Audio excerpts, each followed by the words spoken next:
Zanetti, Mauro César Pereira, Nilson César.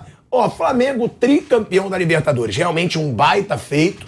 O Flamengo agora tá entre os grandes campeões da Libertadores do futebol brasileiro. Se igualou a Grêmio, Palmeiras, São Paulo e Santos. Isso. Então, são os 4 brasileiros com 3 títulos de Libertadores.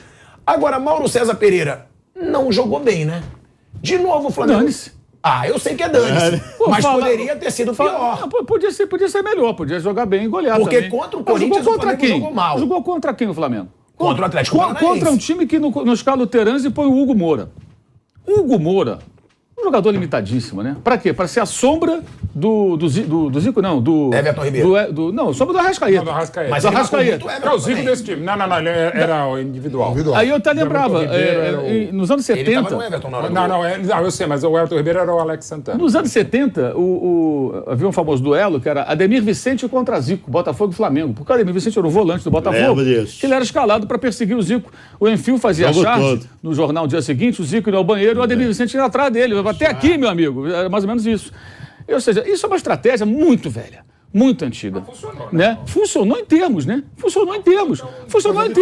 Porque você faz o quê? Você faz os cartões, exatamente quando ele chegar, você fica picotando o jogo, fazendo faltinha. O Alex Santana tomou um cartão instantes antes do segundo cartão do Pedro Henrique, que aliás foi quem amorteceu a bola para o gol do Scarpa, logo aos 3 minutos no jogo do Allianz Parque, no 2-2.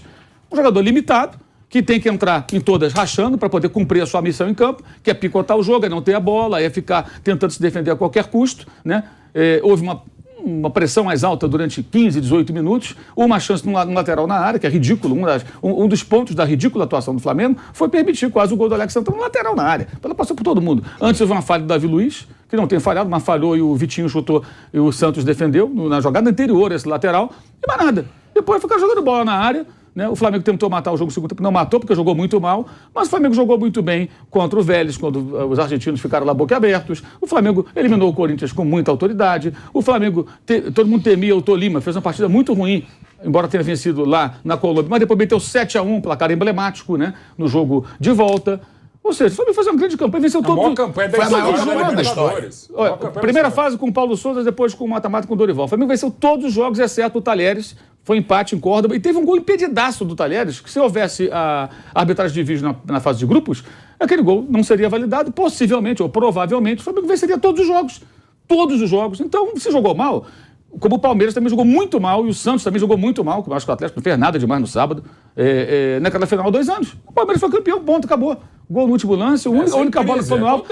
Agora, a trajetória do Flamengo, acho que ela tem que ficar acima da má atuação na final, como na Copa do Brasil. Jogou mal contra o Corinthians, mas jogou melhor que o Corinthians de São Paulo e eliminou o Atlético Mineiro, o Atlético Paranaense, eliminou o São Paulo, com autoridade, vencendo vários jogos. Eu acho que o pacote é esse. Ficar recortando só a final é muito copo meio vazio. Nem muito cheio, nem muito meio vazio. Atuação ridícula, na minha opinião. Péssima. Aliás, até a gente estava junto na transmissão, eu e o Mauro, do SBT, no final, antes do gol, eu falei, atuação muito ruim do Flamengo no primeiro tempo. Logo depois saiu o gol. E era foi a primeira chance do Flamengo. E o que acontece também ali? Você vai ficar marcando homem a homem, abrindo mão de jogar, abrindo mão... Não pode o Terence ser reserva desse time, gente. Aí ele entra para tentar resolver faltando poucos minutos. E com ele até conseguiu levar algum perigo, né? Aí, a bola rebatida pelo chute dele, a falta, aquela baita defesa. O Canóbio não joga Pablo antes dele, joga... não dá, eu acho, enfim, mas aí joga... Por que o Vitor Bueno joga a partida? E o erro capital para mim do técnico Luiz Felipe Scolari, no momento em que é expulso o Pedro Henrique, o Matheus Felipe ficou durante... Eu marquei depois do tempo, quase 2 minutos. Deu 1 minuto e 56 segundos, coisa assim. Depois eu fui rever o lance para ver o tempo exato. Porque foi um negócio meio angustiante ali deles ali. Ele na beira do campo, o rapaz pronto ali, né? Pica no lugar, vai entrar em campo, né? Final de Libertadores, o cara vai entrar no jogo. O cara tá ali, né, bombado, ali, louco para entrar. Eles discutiam entre eles. Não, seguraram para mudar no intervalo. Tipo, vamos esperar. Esperou, tomou o gol, né? Tomou o gol como? Everton Ribeiro faz uma jogada espetacular, o Rodinei foi preciso, perfeito, deu o passe na medida. Mágico. Né? Que é o que ele faz bem ali nas ações ofensivas. Ele foi bem defensivamente também, tirou bola de cabeça, ele fez um bom jogo o Rodinei. E aí o Everton Ribeiro faz um cruzamento com a perna direita, que não é boa, que é um negócio de maluco, né? Ele vai tirando da defesa, e quem é que não corta a bola? O Fernandinho. O Fernandinho não é zagueiro. Ah, mas jogou com o Guardiola. Uma coisa é você ter o time do Guardiola todo plantado no campo de ataque, e você é o zagueiro que está lá na linha do meio campo, fazendo coberturas, correndo para trás, e a outra é você jogar num time que está entrincheirado, com um homem a menos, tomando pressão, que foi o que aconteceu naquele momento do jogo. Ou seja, se tivesse trocado o zagueiro, talvez um zagueiro tirasse aquela bola. Então teve esse erro, para mim, capital, inclusive, da demora na substituição, e ali acontece o lance decisivo do jogo. Não achei nada demais dos dois times, achei que o Flamengo jogou muito mal, o Atlético poderia fazer mais também, achei a final ruim, parte também culpa do horário, o horário insano, 3 horas da tarde, num calor terrível. Aliás, no sábado estava nublado, aí quando no domingo abriu o sol, pensei, complicou. E foi o que aconteceu. Agora... Na sexta e no sábado. Sexta e sábado. Sexta-feira estava nublado e no sábado o sol saiu. O sol saiu e foi de fato um calor muito, muito forte. O jogo ali tinha que ser mais tarde, 5 horas. Então o Mauro falava no sábado lá, se fosse 4 pelo menos, né? O segundo tempo já na sombra e o primeiro tempo com sombra em metade do campo ou um pouco mais. Mas acho que o mais importante do que a final é entender a trajetória do time durante a competição. Com toda a crise, com todos os altos e baixos, com mudança de técnico, vamos lembrar aqui. Quando o Flamengo foi jogar com o Tolima, na Colômbia, o Paulo Souza tinha saído, estava assumindo o Dorival, havia um receio muito grande de perder para o Tolima. E não era por acaso. O Flamengo jogou menos lá. O Tolima foi melhor e ganhou com o gol do Andrés Pereira, no chute fora da área. O último jogo dele pelo Flamengo, depois ele foi embora, acabou o contrato. Né? E o Tolima havia derrotado pouco antes o Atlético Mineiro, campeão brasileiro da Copa do Brasil, semifinalista da Libertadores, em Belo Horizonte. E esse resultado, inclusive, eliminou o Independente Del Valle, que mais adiante derrotou categoricamente o São Paulo Futebol Clube na final. Então você vê que tem todo um contexto aí, e o Flamengo depois venceu por 7-1. E o placar do ano, Flamengo e Atlético Paranaense, sabe qual é? 7-1. 7-1. 7-1. Flamengo e Felipão é 7-0. Flamengo e Atlético é 7-1, porque o único gol que o Atlético fez no Flamengo nesses jogos todos foi com o Fábio Carille, 1-0. Aliás, um pênalti mandracaço na disputa do Isla com o Cirino, que o Terence, de novo o Terence, hein, bateu e fez o gol. Foi 1-0 o jogo do Brasileiro, Paulo Souza ainda era o técnico lá em Curitiba. Depois disso teve aquele 0-0 que o Flamengo finalizou pra caramba e não fez o gol, Copa do Brasil. 1-0 o gol de bicicleta do Pedro, né? O 5-0 lá do Maracanã no Brasileiro, com times mistos, reservas. Aí são 6-1, né? E o jogo de sábado, 7-1. Mas como era o Fábio Carille, gente, o time do Luiz Felipe Scolari jogou 4 vezes contra o Flamengo. 4 jogos. Maracanã, Curitiba, Guayaquil. Não fez um gol. Um mísero gol. Um golzinho. Dá um tempo, né? Não dá pra discutir, né? Não dá pra discutir isso aí. É brincadeira. A gente tá falando realmente da melhor campanha de um clube numa Libertadores. Foram 13 jogos, 12 vitórias e 1 empate desse Flamengo. Agora, realmente, a atuação foi muito ruim. O Flamengo com um jogador a mais, todo mundo esperava que o Flamengo fizesse 2, até 3 no segundo tempo. O Flamengo conseguiu ameaçar uma vez, né, naquela bola do Arrascaeta pro Gabigol, que ele fica cara a cara com o Bento. Assim, desculpa cortar, mas de novo, boa tarde. Assim, não foi um grande jogo, mas primeiro, tem o calor. E até o Mauro César citou, como foi do Maracanã também. Era 30 de janeiro, 6 da tarde, era até um pouco mais, mas o calor estava maior no Maracanã do que estava sábado em Guayaquil. Atrapalha. Final de temporada, como eram os 2 casos, atrapalha. E final da boa, não é ser resultadista, mas é o fato. Final é para ganhar. Né? E quando você tem a campanha que tem o Flamengo, a moda da história da Libertadores, como também tinha do Palmeiras, e lembrando que o Abel, à época, tinha 3 meses de Palmeiras, né? Então, um feito maravilhoso. Então, acho que o Palmeiras não foi uma grande final, Palmeiras e Santos, essa foi melhor ou menos pior, mas o Palmeiras não merecia as muitas críticas que recebeu à época, o Abel, como também o Flamengo não merece tantas críticas, porque, de novo, é isso. O Dorival Júnior ganhou todos os jogos que disputou. O que o Flamengo merece de críticas é a insistência com o Paulo Souza. Claramente não dava certo. Não vou dizer da contratação, que é fácil falar. Agora, demorou demais para trocar o Paulo Souza. Enormes méritos do Dorival Júnior ao conversar com os caras. E o Flamengo não vem jogando bem. Mas times históricos, como evidentemente é esse Flamengo do Dorival Júnior, não jogam tão bem e pegam um mega adversário em todos os sentidos, como o Corinthians. Ganhou nos pênaltis, mas ganhou. E é tetra.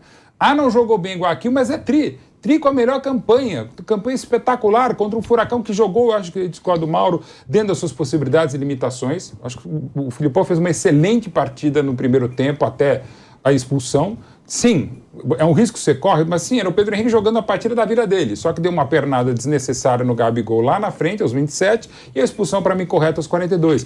Mas o Flamengo não conseguia jogar, e o Atlético era melhor nos primeiros 10 minutos, depois o Flamengo ficou mais com a bola, 70% com a bola, mas não fazia nada, não teve nenhuma chance até o gol.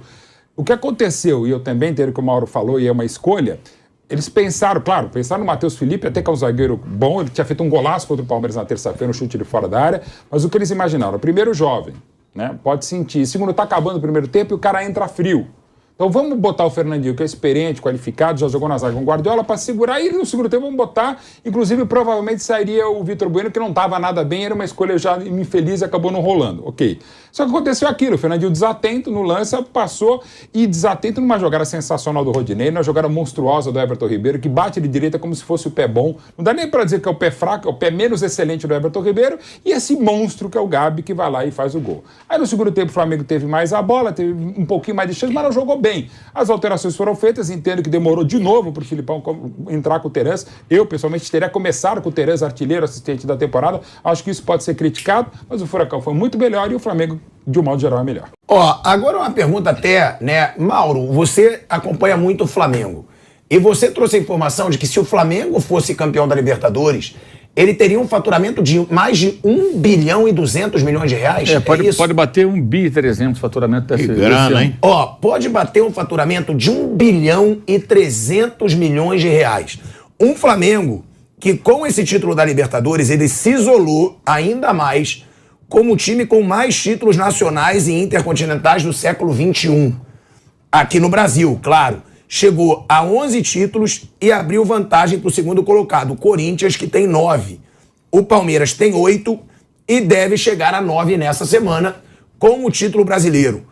Até onde pode chegar esse Flamengo, na sua opinião, e por quanto tempo? Porque a gente vê aí que tem uma possibilidade desse Flamengo, assim como o Palmeiras conquistou, ter uma hegemonia por muitos anos, né? Porque é muito dinheiro entrando nesse Flamengo. A tendência é o Flamengo continuar disputando títulos, aparecendo entre os mais bem colocados. Poderia ter conseguido até mais títulos se a gestão do futebol não tivesse cometido erros que cometeu nesse processo, né? Especialmente no ano passado, que eu acho que foi realmente uma sucessão de equívocos, né? E que se refletiram esse ano com a renovação dos jogadores que não deveriam ter seus compromissos prorrogados com o clube.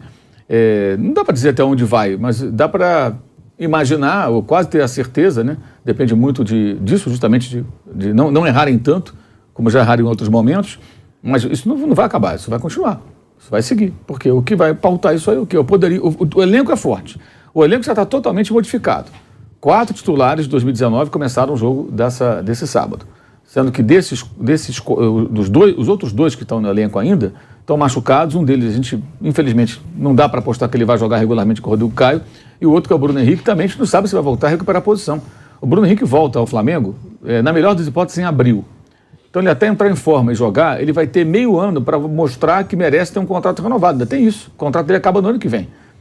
E é muito difícil imaginar que o Bruno Henrique consiga ser o jogador que foi em 2019, o próximo disso, porque é um jogador de arrancada, é velocidade, vai estar com 32 anos e a lesão foi muito grave, é um mistério. Eu acho que ele vai ter que se reinventar, virar um centroavante, coisa e tal, mas até a renovação de contrato dele daqui a um ano, mais ou menos, quando forem discutir, deverá ser complicada, porque se ele não mostrar num curto período de meses que ele ainda é o Bruno Henrique, é provável que o clube não queira pagar aquilo que é normal. O Diego passou por isso há alguns anos. Quando ele virou reserva, ele renovou um contrato reduzindo a sua remuneração, porque o cara não... o Bruno Henrique chegou valendo tanto, tem uma remuneração X. Ele foi tão bem que ele ganhou um aumento espontâneo e prorrogaram o contrato. Ele entrou no rol ali dos mais bem pagos, junto com o Gabigol, Arrascaeta e tal. Se ele começa a cair de rendimento, como é o caso do Felipe Luiz, é normal que na negociação fala, hoje você não é mais o mesmo. Vai ganhar muito bem, então tem aí assim, os dois hoje não jogariam. Se voltassem hoje a jogar, o Bruno Henrique, com todo o seu histórico, eu acho o Bruno Henrique um jogador espetacular no Flamengo, ele e o Rodrigo Caio não jogariam. Ia tirar os outros 2 que estão jogando? Não iam entrar. Se voltassem hoje. Sabe, não são 2 jogadores que hoje, se na final, o Rodrigo Caio treinou, inclusive, lá em Guayaquil, né? Se eles dois olha, não fosse tão grave a lesão, sábado, antes do jogo, Dorival, os 2 têm condições de jogar. Nenhum dos 2 ia jogar. Eles vão ficar no banco. Nenhum dos 2 ia entrar. Então, se você olhar bem, o time hoje tem 4 remanescentes de 2019, titulares, né? Um reserva que jogou foi o do Rodinei, mas era reserva do Rafinha. Vai embora também. O time está todo modificado e a tendência é cada vez mais. Então, o que está acontecendo? Já está havendo uma transformação de um elenco vencedor numa segunda geração com alguns remanescentes, a maioria deles mais jovens, né? E a tendência é que isso continue, a não ser que eles errem muito em contratações, que eles contratem um técnico que não se adapta. Mas você repara que o elenco é tão forte que o time consegue se recompor rapidamente, né? Ele vai se regenerando e continua sendo competitivo. Eu acho que isso é a tendência. E o Gabigol fica, Mauro? O Gabigol tem contrato em vigor até, acho que o ano que vem. E até pela idade dele. A não ser que, por exemplo, ele vá para a Copa, passa uma baita Copa e é possível, aí sim muda. Eu acho muito difícil. Mas eu acho muito difícil ele ir para a Copa. Se ele for, pode fazer uma... Torçamos para que sim. Mas é uma das vantagens desse elenco do Flamengo, e sobretudo dos 4 cavaleiros, o nome que você quiser, o Everton, o Arrascaeta, o Gabi, o Bruno Henrique, eles têm uma idade um pouco mais avançada. E o Pedro, né? E o próprio Pedro até, do mercado europeu. Então, isso é uma felicidade muito grande nessa montagem. Os caras mais desequilibrantes do Flamengo, todos ou já passaram pela Europa ou já têm uma vantagem. Então, você conseguiu, além do dinheiro de investimento, porque as grandes contratações do futebol brasileiro ultimamente, de acordo com cada clube, são as manutenções dos jogadores. Às vezes, não precisa contratar 4 ou 5. Se você conseguir manter os caras, está maravilhoso. Né? Deu errado o Galo esse ano, mas a diretoria dentro do possível fez o que dava, manteve uma base campeã do Brasil e da Copa do Brasil. O Palmeiras também, de um modo geral, fez a mesma coisa, está ganhando agora o Endrick. O Flamengo, dos tantos méritos do Flamengo, é manter essa base e reforçá-la. O time de 2019 jogou mais do que qualquer um do Brasil na América do Sul no século. E é essa base que a gente estava conversando aqui. Só que se você pegar o banco de 19, de agora é muito melhor em qualidade e quantidade. Pode até no seu futebol, mas eventualmente você perde um jogador, você perde um Felipe Luiz, uma final de novo, como já destacou o Mauro, e você bota um Ayrton Lucas, está muito bem. O Vitor Hugo, que é um moleque, não é só gente comprada. A base do Flamengo continua muito boa. O Vitor Hugo tem bola para ser titular em quase todos os times. Só não é porque tem muita gente boa. Matheus França também. Enfim, é muita molecada boa. Até o Lázaro, que foi talvez dos achados do Paulo Souza, já negociado, mas o Lázaro era um jogador versátil, fazia várias funções, de modo geral, bem com o Paulo Souza. Então, assim, é muita gente boa.